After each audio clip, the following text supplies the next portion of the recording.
Although we know much about the ancient Aztec world from the archaeological record, we are also heavily indebted to the works of the colonial scholars who were interviewing the Aztecs who lived during the ages before the conquest. And one of the most important of these scholars was Friar Bernardino de Sahagun, whose 12-book work, The General History of the Things of New Spain, or the Florentine Codex, is one of the most seminal and important volumes that we have for understanding the ancient Aztec world, at least as it was remembered during the first decades after the colonial period. There is a lot of controversy over the reliability of these sources, especially when those interviewed by the 1570s were already 2 generations after the conquest of Tenochtitlan. And so with 50 years of time span between the conquest and the period of the interviews, a lot of things may have been distorted or kind of reworked in memory. And so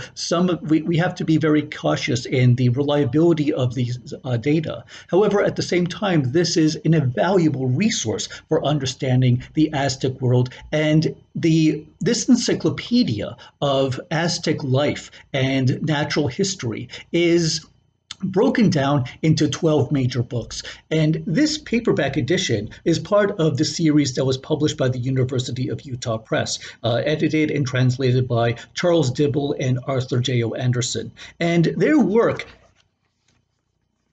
provides a transcript of the original Nahuatl with a pretty concise English translation. It's not perfect. There are some places where I think it could be worded a little better. But in any case, if you want to look at the original Nahuatl, this is a pretty legible and very faithful reproduction of the original text.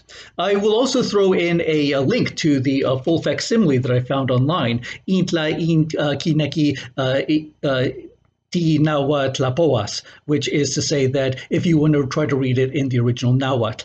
So what I'd also like to illustrate with this particular volume is volume or books 4 and 5 are particularly relevant to the Aztec ideas of magic, sorcery, and divination. In fact, book 4 is entirely dedicated to the ancient Aztec calendar. This is a concept that I will be delving into in another video, but at least for now, and I bring it up here because it has a lot to say about the ways in which horoscope readers, trained professionals, priests, and diviners could read the 260-day ceremonial count. And there's actually an illustration, actually a series of illustrations that attempted to explain the organization of the 13 numerals and the 20 calendar days and how they combined to produce the 260-day ceremonial round. This was a mythical cycle that operated independently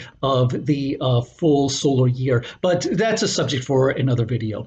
At least for now, it's important to understand that these astrologers, diviners were using the calendar in order to predict the outcome of a person's birth. Book 4 has a lot to say about the rituals that were performed at different moments of this 260-day calendar, but also the ways in which the energies of the calendar could converge upon a person at the day of their birth. So depending on what number and what day sign you were born under would inform your career, your disposition, your life, and in a few cases that even included the predicting the birth of a sorcerer, such as the 7th 13-day cycle was named after the first day of that count, which was one rain, one storm. And it actually has a lot of detail about the outcome of a person born on this day. He would be destined to become a Nahuali, a shapeshifter, or a Tetlachihuiani.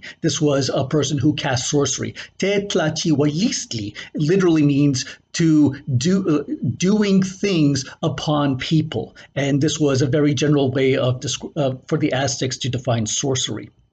Book 5 is about the omens and the premonitions that surrounded the world, because the Aztecs were very much believed in the spiritual realities of the natural phenomena around them. They had a very spiritually based concept of magic.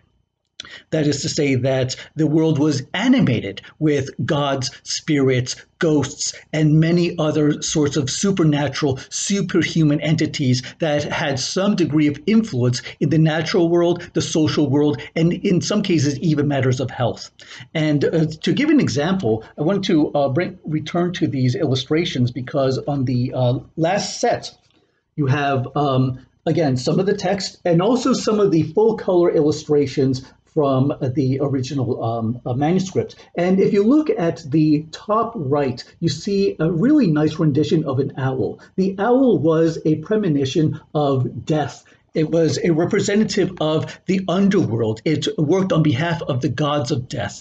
And so this chapter talks about the kinds of omens that these phenomena could bring into the world, and then also even ways by which to undo them or to prevent them. So if an owl were to come and its hooting were seen as a premonition that somebody in the household would die, then there were rituals that would insult and shoo away the owl in order to undo those effects. So even though the natural world was filled with these terrifying omens, these frightening things, especially that took place in the night, there were at least many remedies. There were ritual and magical ways to avert or prevent their outcome. I also wanted to show a few other illustrations from this particular page because they're just a really fascinating kind of menagerie of the different kinds of supernatural forces that existed beyond the Aztec society. These were things that typically dwelled in the wilderness and came out of night. The headless axeman, the dwarf, the tall man, just this wonderful menagerie of different superhuman beings that were rumored to exist beyond the reckonings of the regular natural world, the social world that everybody was familiar and comfortable with. Another thing that could be said about this work is that Bernardino de Sahagun was very sympathetic. He was trying to understand the Aztec world and presented there was some degree of bias, and that's something that we always have to be careful of when we look at these colonial sources, is that because they're coming from an evangelical, a Christian perspective, they're trying to undo the religion, and so they are going to be casting a lot of these views in very negative light. In many places, he actually uses or attempts to use a term for the devil by using the so-called man owl, the ticnequi. But despite his aversion to some of the traditional Aztec religious practices, he still is trying to be sympathetic to and trying to provide, in some respects, a fair and unbiased look at the ways in which the Aztecs themselves described their own history, which is very different from the next book that we'll be looking at.